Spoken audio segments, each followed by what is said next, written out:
struck Ghana. Two senior government ministers have died in a devastating military helicopter crash, alongside 6 others. The country is now mourning the loss of key national figures in what has been called a national tragedy. Let's break down the full story, what we know so far, and the bigger picture behind this heartbreaking event. On the morning of August 6th, a Z-9 military helicopter took off from the capital Accra at 9:12 a.m. Greenwich Mean Time, heading toward the town of Obuasi in the Ashanti region. The mission? An official event aimed at tackling illegal gold mining, a growing environmental and national security issue in Ghana. But somewhere along the route, the aircraft went off radar.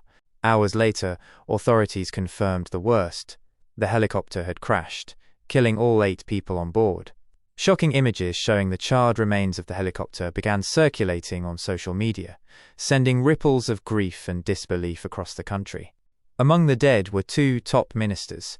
Omane Boamah, Ghana's Minister of Defense, known for his work in fighting the rise of jihadist activity near Ghana's northern border with Burkina Faso.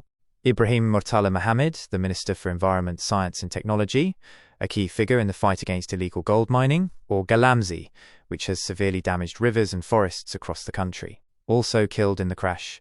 Al-Haji Muniru Muhammad, Ghana's Deputy National Security Coordinator and former Minister of Agriculture.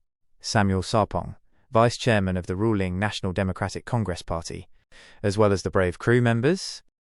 Squadron Leader Peter Bafemi Anala, Flying Officer Manintum Ampadu, Sergeant Ernest Addo Mensah. Ghana's Chief of Staff, Julius Debra, confirmed the incident and described it as a, quote, national tragedy. President John Dramani Mahama ordered flags to be flown at half-mast in honor of the victims.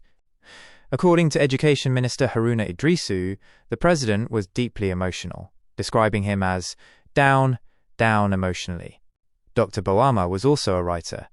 His book, A Peaceful Man in an African Democracy, about former President John Atta Mills, was due for release later this year. This crash raises deeper concerns about aviation safety in West Africa, especially with military-grade aircraft. It also spotlights 2 major crises Ghana continues to face: the growing threat of extremist violence from across its northern borders, and the ongoing environmental destruction caused by illegal mining. These ministers were not just politicians, they were actively working to address these serious national issues. Their deaths are not just a loss to the government, but to Ghana's future. As Ghana mourns, the world watches. This tragic event is a painful reminder of the risks public servants take, even in peacetime, to protect and build their nation. May their souls rest in peace.